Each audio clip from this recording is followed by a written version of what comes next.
In this video, we're going to show you how to host a website on your Raspberry Pi.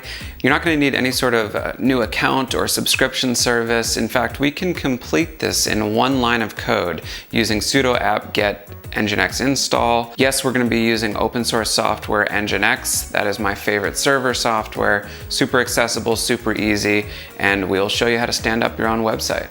Let's get started. Okay, so on the right here, I am SSH'd into my Raspberry Pi, and on the left here, I have a remote desktop view of my Raspberry Pi. We're gonna download the nginx package, so I'm gonna do sudo dash. This is gonna make me root for all my subsequent commands.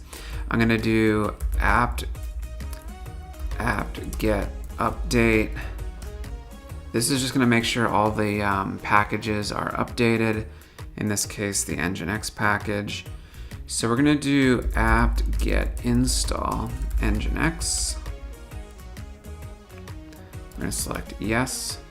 And so this downloads the nginx software, but it's also going to stand up a website immediately.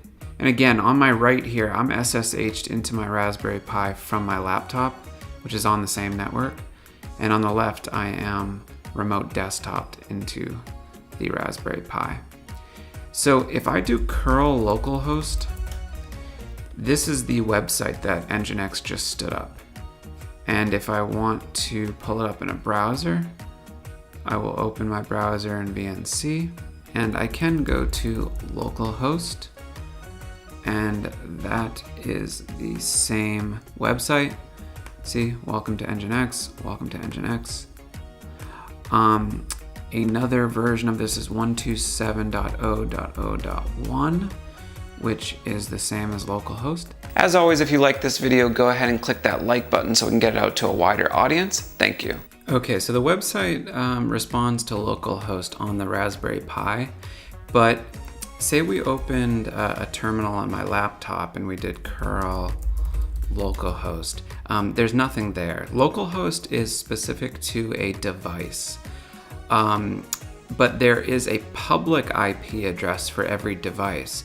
And if we ping the public IP address of our Raspberry Pi, it will proxy it to localhost. So let's go ahead and do that. So to get the IP address of the Raspberry Pi, we're going to do dig, and then we're going to pass the host name. So I'm going to do YouTube video. I changed the host name to YouTube video. Okay, so this is the A record it points to. So that's the IP address of our Raspberry Pi on our local network. So I think actually if I curl this IP address, yeah, it returns localhost for that device.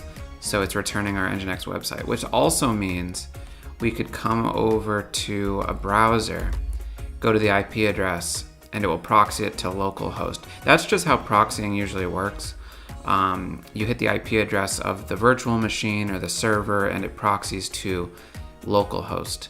There's other ways to do routing, but that's usually the initial setup. So now we have a website hosted on our Raspberry Pi, available on our local network. And then let's just change some of the HTML so I can show you how to modify this. So let's go back to the shell that's in the Raspberry Pi. So we're going to go to root directory, and then if we go to var, and then www, and then HTML, this is where the HTML is stored. So one thing we can do is we can edit the index file. Apparently I don't have Vim, so I'm going to do apt-get install Vim. Vim is a text editor, my preference. All right, so I'm downloading Vim, and then I'm going to use Vim to edit the index.html file. Oops. There we go. Okay, so so we can kill this, and then we can add in, I don't know, h1.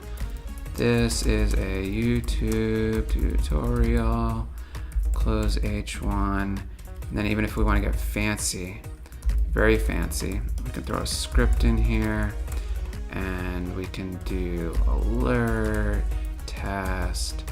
So now we're running HTML and we're running JavaScript. So let's go ahead and refresh our page. There's our alert. There's our new h1.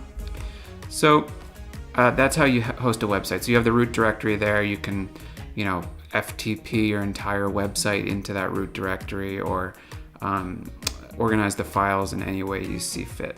If you want to stay apprised of the latest around emerging tech such as IoT, Google Cloud Platform, then go ahead and click that subscribe button so you stay in the loop as we publish new content. Thanks.